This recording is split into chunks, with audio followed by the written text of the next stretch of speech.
Hola amigos, bienvenidos a este tercer capítulo, versión extendida y complementaria de esta serie de Creyente Irracional. Porque así es. Nos encontramos en una situación donde de pronto la idea de creencia en Dios, fe en Dios, se empezó a traducir en una idea como que es algo contradictorio a la razón. Soy muy racional para creer en esas cosas.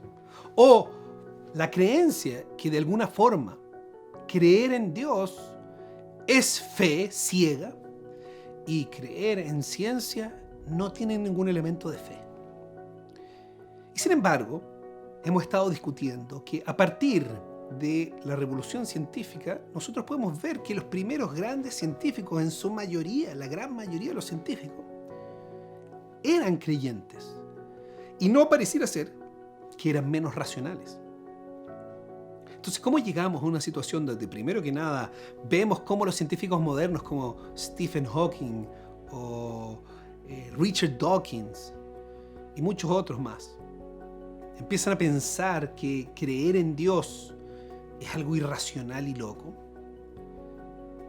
Y los primeros, Newton, Galileo, Kepler, Copérnico, aún Copérnico, eran fervientes creyentes en Dios y cuando investigaban la naturaleza lo hacían en el nombre de Dios, lo hacían a partir de entender de que el orden del universo reflejaba esta racionalidad divina y que el orden del mundo físico básicamente no podía ser sino otra cosa que realmente representar un poder divino detrás de las leyes de la naturaleza.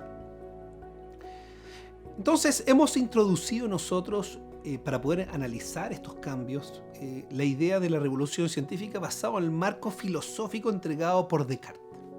En este tercer capítulo queremos agregar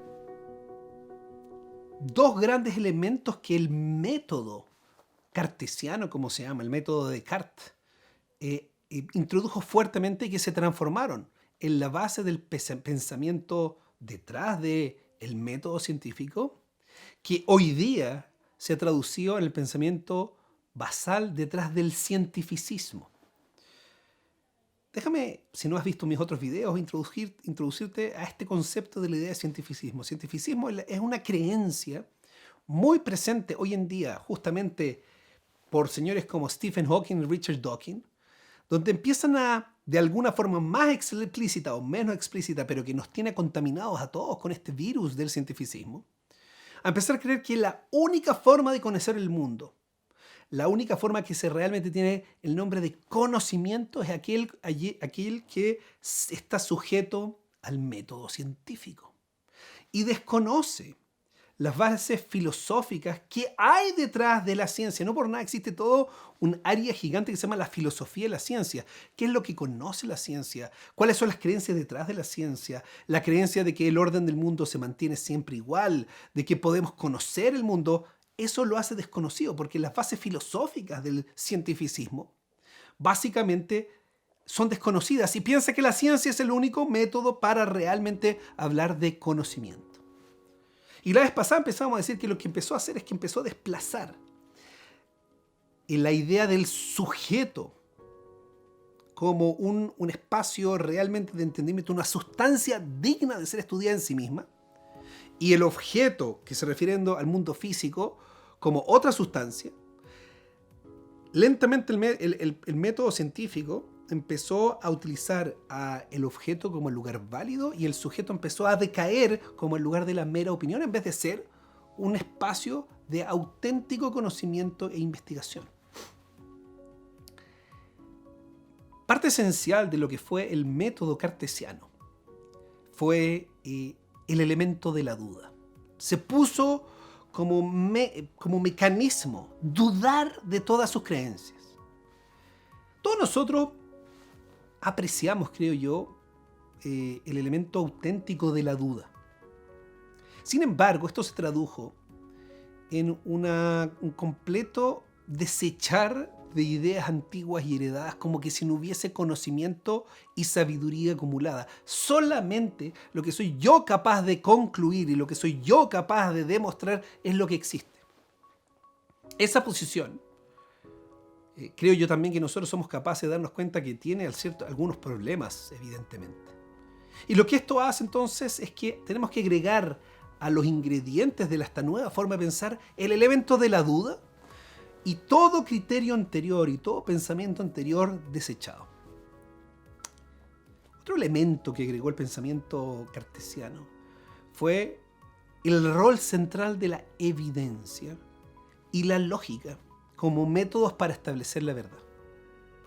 Solo aquellas cosas que yo puedo conseguir una total evidencia desde el mundo físico, entonces es lo que empieza a tomar una preeminencia sobre lo que es realmente verdadero. Entonces con esto tenemos ya los ingredientes de un pensamiento que se está volviendo cada vez más hegemónico. Entonces, ¿cuáles son los ingredientes que están hoy día, que están detrás de la revolución científica, que son muy poderosas? Eso no lo estamos negando. Sino que el problema es que cuando se traduce este método como lo único que hay. Y dos, los efectos de largo plazo en las personas de pensar solamente en ese modo. Los ingredientes que se empezaron a acumular entonces, que están en la base de esta forma de pensar, son número uno. Como hemos dicho, se aísla el mundo del sujeto, de lo espiritual, del alma, del mundo de los objetos, separando lo subjetivo y lo objetivo. Dos, se estableció el análisis, la forma analítica de ver el mundo, la abstracción, como los mecanismos centrales en el proceso del conocimiento, y finalmente los exclusivos. Tres, como dijimos, todo conocimiento previo. Todas las cosas que sabían, todos los conocimientos heredados, sabiduría, empiezan a dejar de ser relevantes. Y eso tiene el problema de que evidentemente, por ejemplo, cuando se trata de sabiduría de vida, no son solamente las cosas que nosotros podemos medir ahora, también se requiere mucha experiencia y muchos conocimientos para saber cómo nos afectan ciertas cosas a los seres humanos. Bueno, todo eso se empezó a descartar. Solo lo que sabemos ahora, lo moderno, es bueno. Se establece solamente la evidencia como criterio central de lo que es verdad, a diferencia solamente de argumentaciones desde la lógica sin una medida física o medible. Solo lo que mido es lo que realmente se conoce, lo cual tiene un montón de problemas para la ciencia misma. La ciencia misma tiene un montón de cosas que básicamente no puede medir, como porque, por ejemplo, las reglas del universo se mantienen permanentes desde el principio del universo hasta el final del universo. No es algo que yo puedo medir, eso lo tengo que suponer. Puede ser muy razonable, pero si solamente lo que es medible es lo que es verdad, hay un montón de cosas que nunca vamos a poder medir. 5. Se deposita toda nuestra confianza en el poder de la razón humana y la lógica como absolutos. Y lo que básicamente yo soy capaz de conocer es lo que existo, y genero una especie de positivismo donde yo soy capaz de entenderlo todo, y una especie de creencia implícita donde si yo no soy capaz de entenderlo, no existe. Entonces, ¿cómo esta forma de pensar nos afectó en el largo plazo? Esa es la pregunta. Lo que Rav Kagan dice lo siguiente, dice, mira, el problema de esto es que al totalizar esta forma de conocer como la única forma de conocer, no solamente se redujo qué del mundo podemos conocer, porque si yo tengo un solo mecanismo de conocer el mundo, solamente eso es lo que voy a ver. Entonces, si solo lo que existe, por ejemplo, es lo material y desconozco otras cosas, entonces simplemente no las veo. Es como una persona que va a un recital de música y es sordo. Entonces va a ver las luces del recital, va a ver la música, va a ver el despliegue, las luces, las películas, pero no va a escuchar la música. Entonces, una persona que escucha la música va a tener una percepción completamente distinta de la misma escena. Entonces, si nosotros empezamos a cercenar lo que podemos ver de la realidad, solo aquellas cosas que podemos medir de una cierta forma y conocer de una cierta forma, entonces empezamos a reducir la realidad. Y no solamente eso, si eso lo hacemos en forma continua y empieza a ser la totalidad del modo de cómo lo hacemos, empieza a modificarnos a nosotros mismos.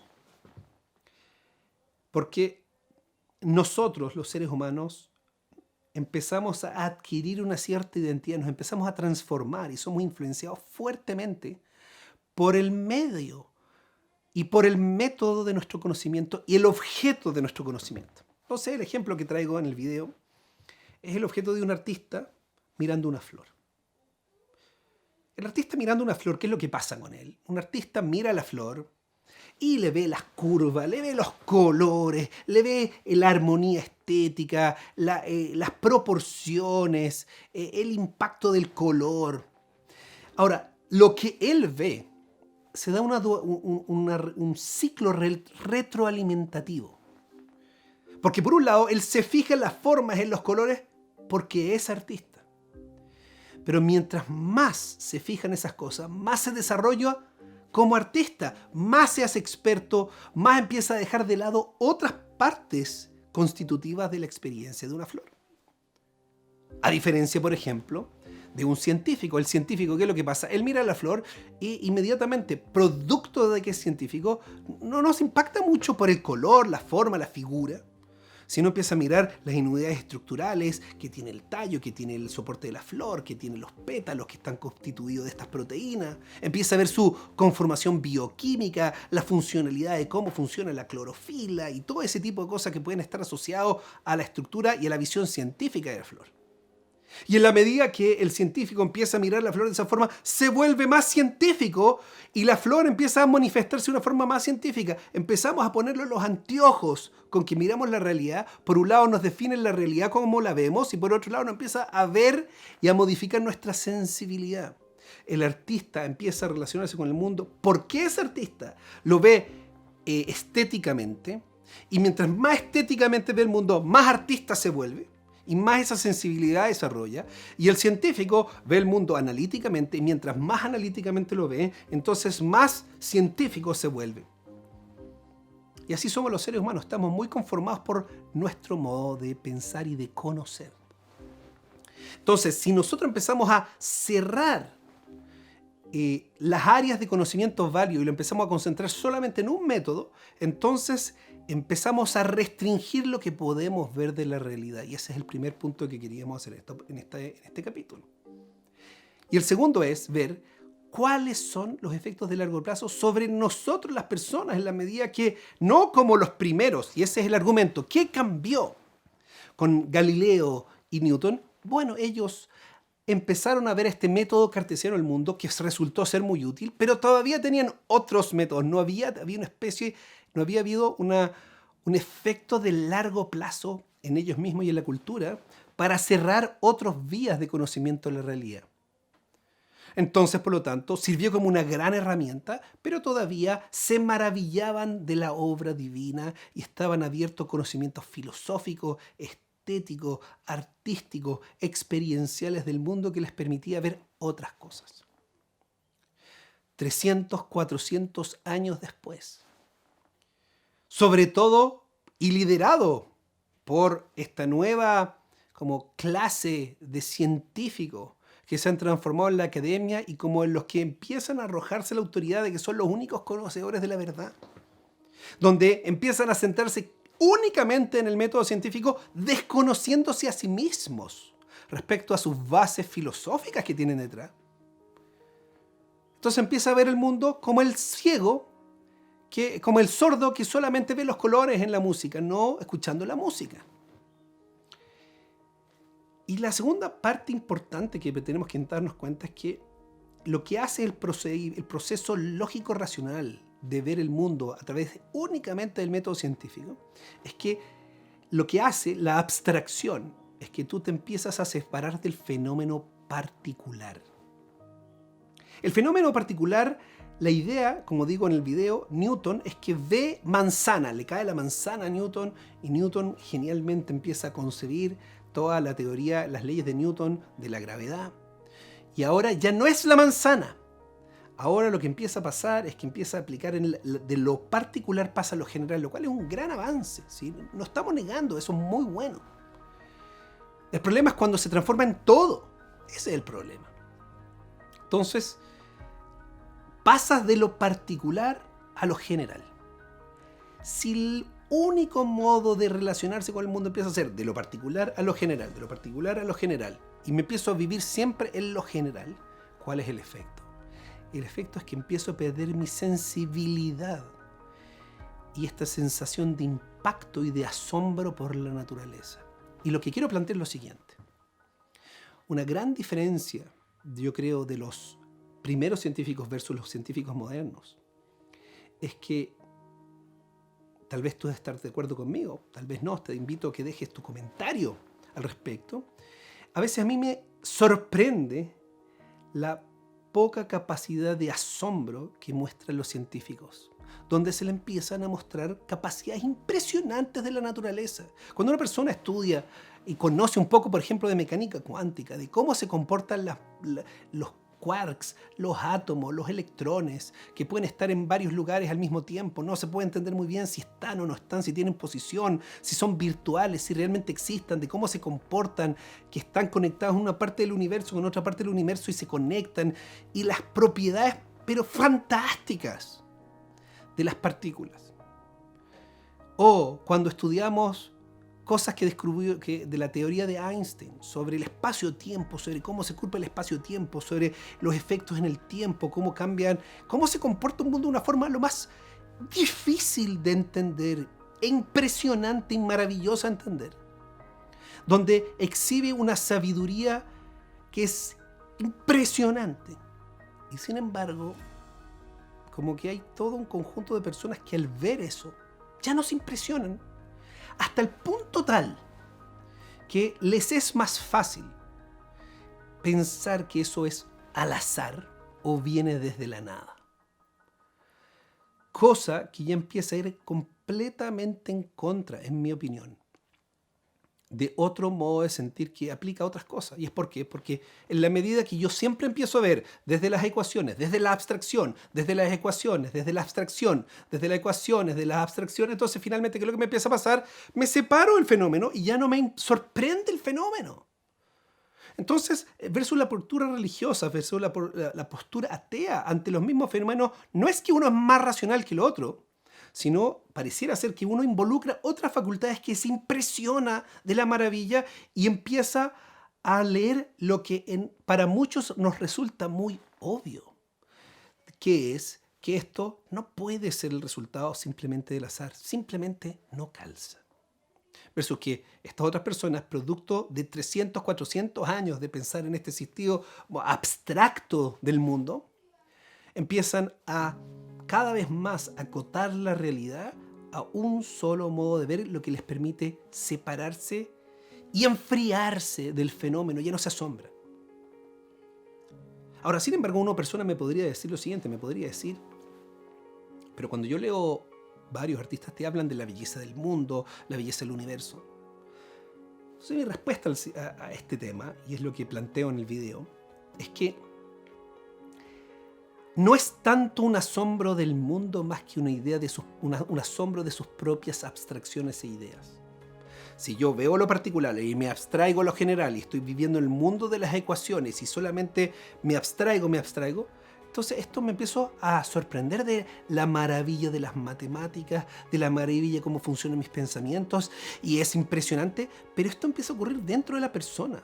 Se empieza a enfriar del fenómeno y nosotros nos encanta y es muy fácil enamorarnos de nuestros pensamientos.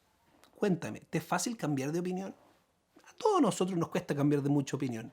Y si yo empiezo a asombrarme, pero no del fenómeno, sino de mis ideas y de mi comprensión, entonces me asombro, pero de mí mismo. En mi opinión, muchos percibimos una especie de soberbia en un cierto mundo que empieza a quitarle la autoridad y la maravilla del mundo, lo que pareciera ser claramente una inteligencia divina, y empiezan a arrogárselas que ellos lo entienden mejor que el mismo Dios. Entiendo, por supuesto, que detrás de estas actitudes materialistas de los científicos puede haber muchas motivaciones. Y por lo tanto totalizarlo a decir, a reducirlo, no quiero reducirlo de la misma forma que tal vez ellos estoy diciendo yo que están haciéndolo. Que la única razón por la cual no creen en Dios es por esto. No. Creo que es un factor más. los efectos refrigerantes de largo plazo que fortalecen la soberbia de científicos al creer que solamente como ellos entienden el mundo, dudan de todo lo anterior, solamente lo que ellos miden, lo que ellos creen y solamente lo que ellos abstraen de la realidad es lo que existe, los termina llevando a negar. Y aquí es donde Lennox dice una cosa muy interesante, dice, los lleva a, de una forma interesante, fascinante, vuelven a ser los politeístas, a pesar de que la acusación no les guste. ¿Por qué? Porque empiezan primero que nada a asignarle, por ejemplo, a cada partícula capacidades divinas. Ya no es un ser, cualquiera sea sus propiedades, súper inteligente que crea la realidad y trascendental, sino que cada átomo, cada quark, cada neutrino, cada bosón de Higgs empieza a tener unas propiedades que son impresionantes, impactantes, divinas. Y empiezan a creer que la materia empieza a tener unas propiedades divinas. Y eso es politeísmo, pensar que cada partícula es una especie de Dios. Entonces, interesantemente, sin creerlo, creo yo, en su esfuerzo por tratar de negar al Dios que para muchos de nosotros es bastante evidente que está detrás de toda esta maravilla del mundo, ellos en su esfuerzo por negarlo a ellos empiezan a adoptar trillones de billones de dioses, que son estas materias, estas partículas divinas. Y ese es el planteamiento. El planteamiento tiene que ver con los efectos corrosivos de totalizar el mecanismo, el método cartesiano a través del método científico, con solo la lógica, solo lo que yo entiendo, dudar con todo lo anterior, etcétera, que tiene muchas cosas positivas. El problema es cuando se vuelve todo. Y cuando se vuelve todo, te restringe la realidad y te enfría al fenómeno, lo que los lleva a negar lo impresionante de la experiencia y al mismo tiempo a enfriarse de Dios y empezar a sentirse que los seres humanos como que lo podemos conocer todo y somos casi todopoderosos, en una especie de varias contradicciones, en mi opinión. Lo que tenemos que hacer es ser capaces de introducir todas las facultades humanas en nuestro proceso del conocer. La experiencia, recobrar la experiencia, como digo, y de la concha del Nautilus. Tengo que mirar la concha del Nautilus, ver la serie de Fibonacci, decir, wow, qué impresionante, volver a mirar la concha y impactarme de la belleza de la concha, del ser de la concha, de nuestro estado, incluir otras formas de conocer que son más amplias y que tal vez empiezan a responder a una realidad que nos permite ver lo maravilloso del mundo y al mismo tiempo empezar a descubrir que hay, al parecer, una inteligencia superior que está detrás de todo. Te dejo invitado entonces al próximo capítulo. Déjame tu comentario si te sirven estos capítulos un poco más conversados. No dejes de ver el próximo capítulo de este canal Creyente Racional.